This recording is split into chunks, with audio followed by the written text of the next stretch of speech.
My girlfriend texted, "I'm going on a vacation with my ex. We just want closure." I replied, "What?" Then I canceled the hotel reservation, because I was the one who booked it.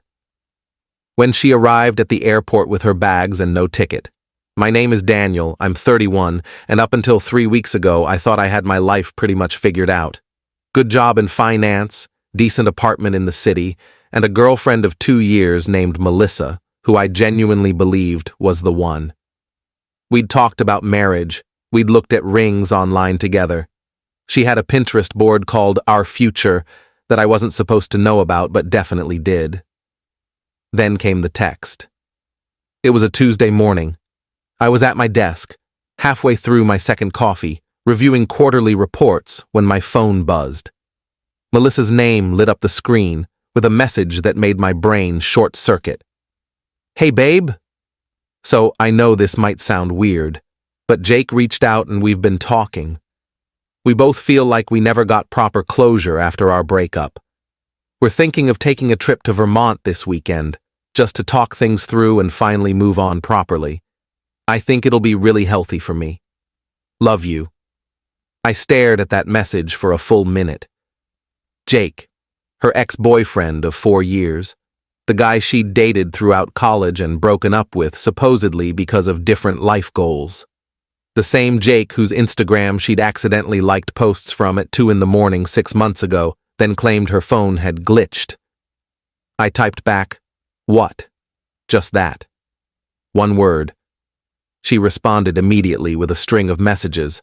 "I know it sounds crazy, but hear me out. It's not like that at all.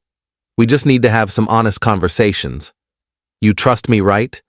It's only 3 days, in Vermont, with her ex." I called her. She answered on the first ring, her voice bright and casual like she'd just suggested we try a new restaurant. "Danny, hi. Did you see my text? Melissa, are you actually serious right now?" "What do you mean?" "I'm being totally transparent with you. That's what matters in a relationship, right?"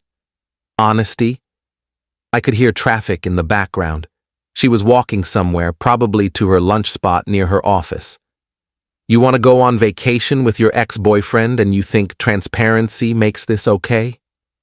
"It's not a vacation. It's closure." There's a difference. Jake and I never really processed our breakup properly. We just stopped talking one day.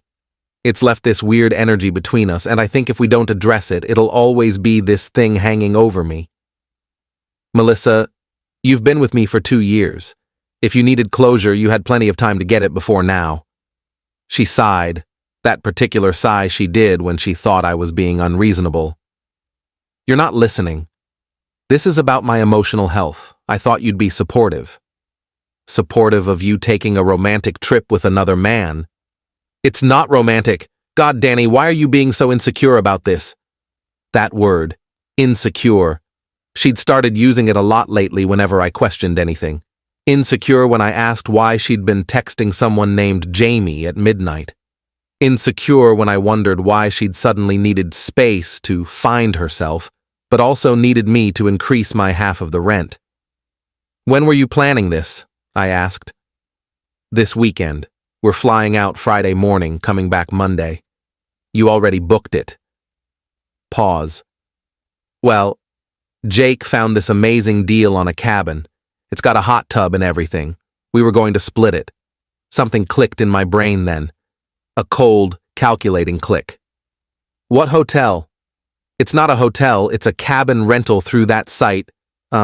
Mountain Stay Retreats. Why?" "Just curious. What time's your flight?" Her voice warmed up, probably thinking I was coming around. "Friday at 6 a.m. I know it's early, but the tickets were cheaper." "Makes sense. Okay." "Okay? So you're cool with it?" "I didn't say that. I said okay. Danny, I have to get back to work. We'll talk later." I hung up before she could respond. Here's the thing about Melissa that I'd discovered about 6 months into our relationship. She was terrible with money. Not just bad, catastrophically terrible. She'd maxed out 2 credit cards before we met, had student loans she'd been dodging, and had this habit of forgetting, to pay her half of utilities until I reminded her multiple times. So a year ago, when she'd wanted to build her credit back up, I'd done something monumentally stupid. I'd added her as an authorized user on one of my credit cards, a card with a high limit that I barely used. I figured she'd use it responsibly, pay me back for small purchases, and build her score. Instead, she'd racked up about $8,000 in charges over the past year. Dinners with friends, she said she'd pay me back for next month. Shopping sprees for work clothes. A girl's trip to Miami that somehow cost $2,500. And now, apparently, a romantic cabin getaway with her ex. I pulled up my credit card account on my computer. There it was. A charge from 3 days ago. $1,847 to Mountain Stay Retreats. A charge I definitely didn't authorize. She'd booked the cabin on my card. My hands were shaking. Not from anger exactly, but from this crystalline clarity. She wasn't just disrespecting me. She was using my money to fund her cheating trip. Because let's be honest, closure with your ex in a cabin with a hot tub isn't closure. It's a romantic weekend that she expected me to pay for. I called the credit card company first, explained that my authorized user had made an unauthorized large purchase without my permission. They flagged it for dispute review. Then I called Mountain Stay Retreats.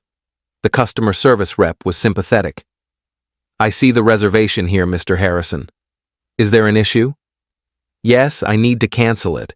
It was booked without my explicit consent. I understand. Let me pull up the cancellation policy. Okay, so this was booked as non-refundable, but given the circumstances and the fact that it's your card, I can process a full cancellation and refund. The reservation will be void immediately. Perfect. Please do that. Done. The guest will receive a cancellation email within the hour. Is there anything else I can help you with today? No, that's everything. Thank you. I hung up and sat back in my chair. My heart was pounding, but my head was clear. Then I called the airline. Melissa had used the same card for her ticket. Same process. Unauthorized purchase by authorized user. They were less accommodating initially, but after I explained I was disputing the charge with my credit card company anyway, they agreed to cancel and refund. Within 2 hours, I'd dismantled her entire trip. I didn't tell her. I just waited. Friday morning, my phone started blowing up at 5:47 a.m.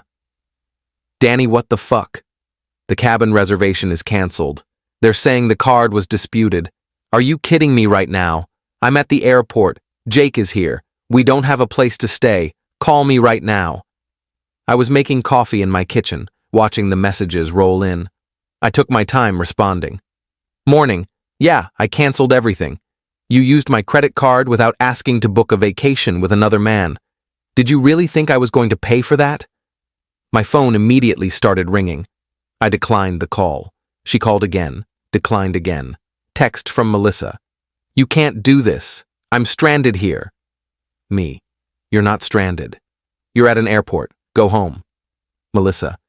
We bought the plane tickets already. Me. Check your email. I assume she did because the next message came through 5 minutes later. You canceled my flight too? Me. My flight. My money. My decision. Melissa. This is financial abuse.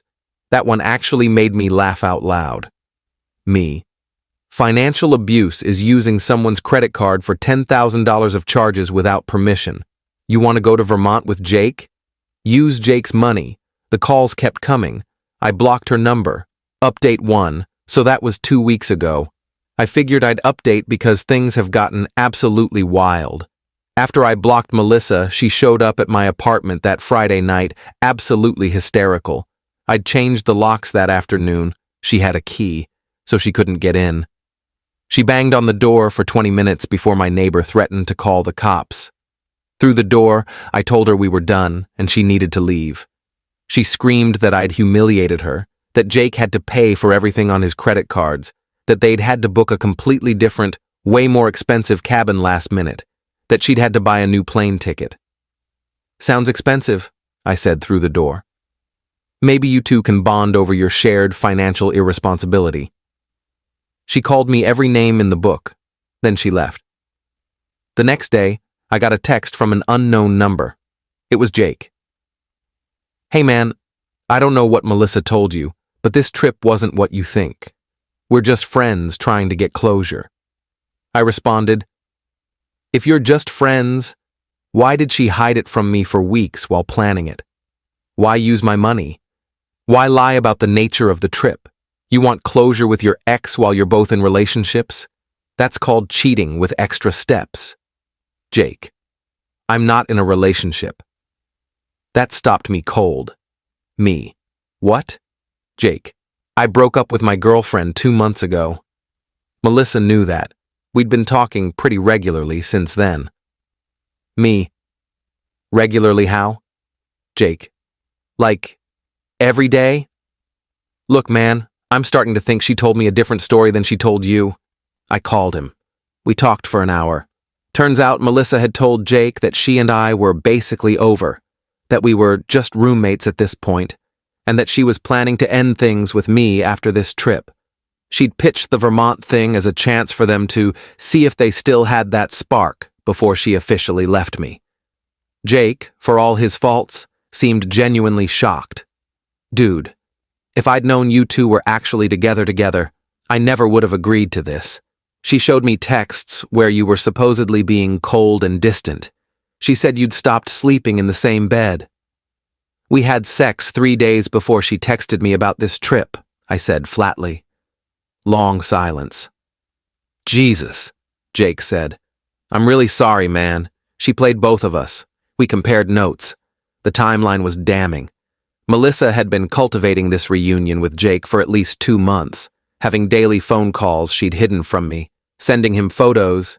He showed me screenshots, nothing explicit but definitely flirty, and essentially maintaining an emotional affair while planning to upgrade it to physical, and she'd expected me to finance it.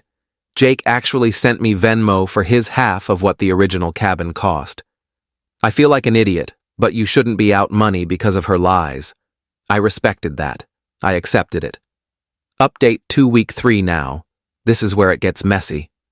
I removed Melissa as an authorized user on my card and filed a formal dispute for all the charges over the past year that she'd promised to pay back, but never did. The credit card company sided with me on about $6,200 worth of charges. They're going after her for it. She's lost her mind. She's posted on social media about me being financially controlling and sabotaging her healing journey. Her friends have been messaging me, calling me toxic. I've blocked most of them, but a few got through on Instagram. One of them, her best friend Riley, actually seemed reasonable. We talked on the phone.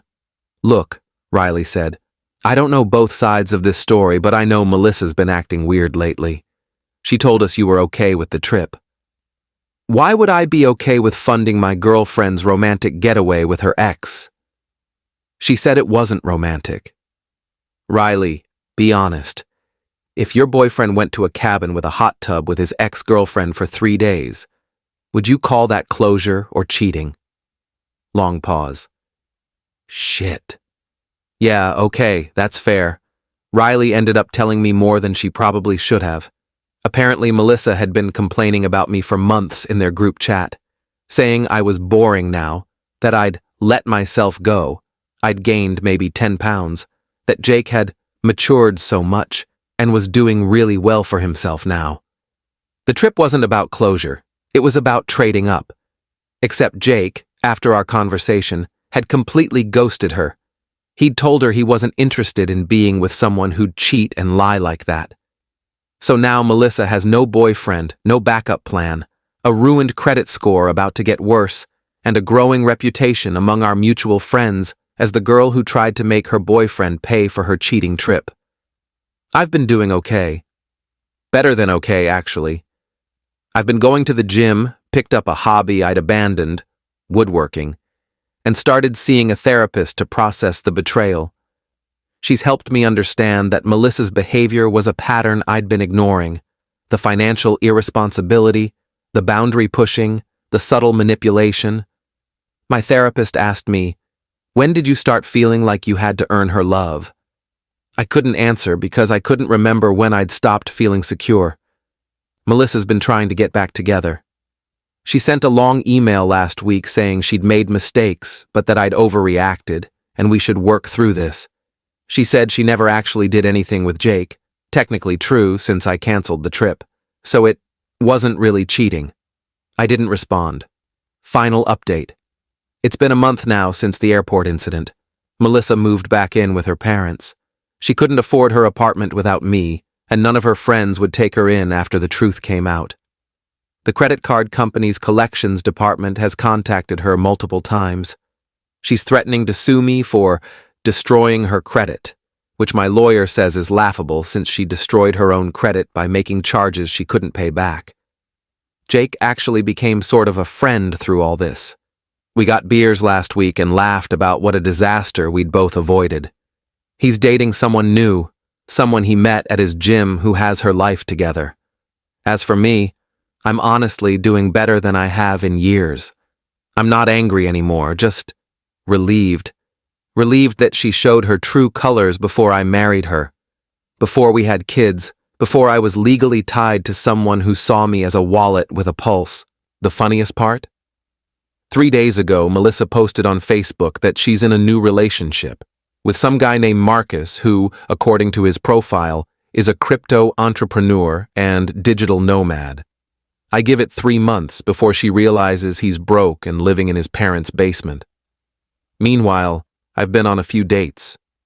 Nothing serious yet, but I'm not rushing. For the first time in 2 years, I feel like I can breathe. Like I'm not constantly monitoring someone else's spending or emotions or loyalty. The relationship taught me something valuable. Someone who loves you doesn't make you feel crazy for having boundaries. They don't weaponize therapy language to justify betrayal. And they definitely don't use your credit card to fund their backup plan.